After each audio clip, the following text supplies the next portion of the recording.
But what a mess there was out there. And getting bigger every minute. Yeah, love those potholes. I guess I'm just depressed from the hangover from yesterday, you know. Everybody's I guess we expected Sammy to go, but Jim Henson was a total surprise, wasn't it? Reggie was just here 3 weeks ago today on Couldn't our believe show. it.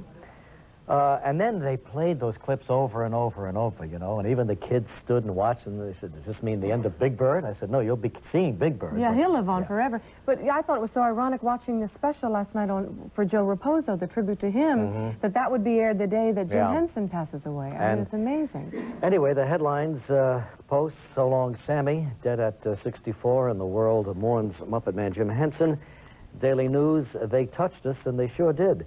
Never have two celebrities touched as many millions and entertained so many people in a lifetime as these two guys did collectively. Really. Well, you know, Sammy Davis Jr. changed the face of entertainment, being one of the first black performers to be accepted universally in so many areas. And Jim Henson changed the world in terms of children's entertainment for all time. So they are both.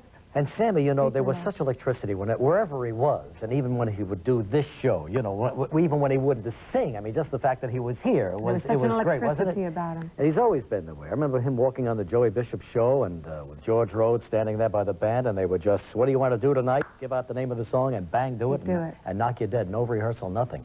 He was just an electric kind of guy. And one time, he was rehearsing Stop the World, I Want to Get Off. This is back in the 70s, early 70s. And he was rehearsing in the church on Franklin Avenue and Highland. You know that? In Hollywood. In Hollywood, that big church in Hollywood. Yeah, I think that's a Presbyterian church. That's right. They have a big rehearsal hall. So I took a camera there, and we went in the corner. No lights, no audience, no nothing. Camera started rolling, and these stories started pouring out of him. And this is nearly, I guess, 18 years ago.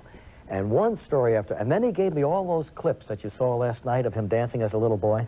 Well, I said, Sammy, this was only supposed to be a 3-minute interview, but it turned into a mini-series. We ran it all week, and we inserted those clips. And that was the first time I had seen all that, and it really was something. He couldn't read or write until his later years, and yet he was the most verbal and probably the most eloquent of all the superstars. I mean, when he told a story, it was from total recall, you know, and he had such also from his heart. So, I didn't realize that he never went to school. Totally taught himself, and the Pruitt officers were after him, and so he had to be booked as a midget, as a singing midget. He told me all that 18 years ago, and I had never heard that before. It sounds like somebody made it up, but just stunned. Anyway, the last time Sammy was here was May 24th, 1989, less than a year ago this month. And his mother and sister were sitting right over there in the audience, and I guess he had beaten the cancer the first time. We thought so. We hoped so. He looked great, acted great, and we talked about his life and his best friends. And why did we roll that tape from just about a year ago?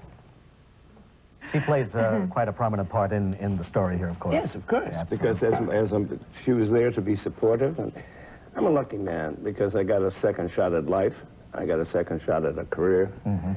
And when you're lucky enough to have that kind of an opportunity, take advantage of it. And it has nothing to do with ego tripping the second time around. It just has to do with vindicating the trust that people had in you when you were down in the abyss, you know, down there. The cat said, don't worry about it, you'll come out of it. Well, I came out of it, thanks to the man upstairs. But and some people around you, like your wife, Altabe. Yes. 19 years. Yeah, May the 11th was 19 years. Boy. And Frank Sinatra, big help along the way. Good friends. That's what we need, because a lot of people look at the down front performing relationship that I have with Frank, but nobody will, even the book doesn't go into. It's very poignant, though, about him. You know, but he is there. He is truly the best friend that a guy could ever have, or a lady. But every guy dreams of having a friend like Frank. You know, there for you. Just there for you. The cat on the corner, or the cat in the garage.